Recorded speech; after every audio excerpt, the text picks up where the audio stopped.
celý tento týždeň tu máme akciu pre čistú priehradu a rieky Oravy. Je to vlastne čistenie brehov Oravy, je to už 4. ročník a začali sme to vďaka projektu Natura 2000, Live Natura 2000, ktorý nám dáva za úlohu ukázať ľuďom územia Natura 2000 a tie sú aj okolo Oravskej priehrady. Lenže nechceli sme ich tam len tak zobrať, ale chceli sme im okrem toho, že ich tam vezmeme a porozprávame im, ich aj poprosiť, že či by nám pomohli tie územia Natura 2000 zveľadiť. Zbaviť ich hlavne odpadu, ktorý tu my ľudia sme vyhodili. Prečo ste sa rozhodli zapojiť do tejto akcie? No tak, my sme žiaci zo školy Gymnázia Antona Bernoláka. A prišli sme podporiť, prišli sme upratať túto našu krásnu prírodu, lebo si nezaslúži, aby takto vyzerala. Áno, preto sme pracovali, myslím si, že sme robili dobrú prácu a sme určite na seba veľmi pyšní. Áno.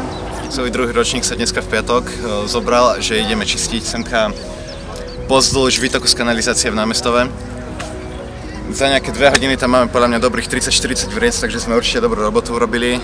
Fakt je zaujímavé, či niektorí ľudia sú schopní vyhodiť, včetne niekoľkých pneumatík, matracov a niekoľkých ďalších vecí. Takže dúfam, že táto akcia na našej škole bude pokračovať aj ďalej. Čo ste tu prišli robiť? Zbierať odpadky, aby bola čistá priehrada, lebo idem v zeme. Lebo verím, že treba pomáhať našej planete, pretože na svete veľa ľudí, ktorí ju stále znečisťujú a aspoň takto môžem pomôcť. Keby som videl, že tu bude plno neporiadkov. Aby bola proste čistá, aby sa nečisťovala prehrada a tak proste. No, aby sme mali krásnu prírodu, aby vtáčiky spievali, ryby mali aspoň viacej priestoru a tak. Vyzberali sme celkom dosť odpadu, vyzberali sme okolo 8 až 9 virec, ktoré sme vyhodili potom ku kontajnerom a dnešný deň bol asi tak super, čo sme mohli zažiť.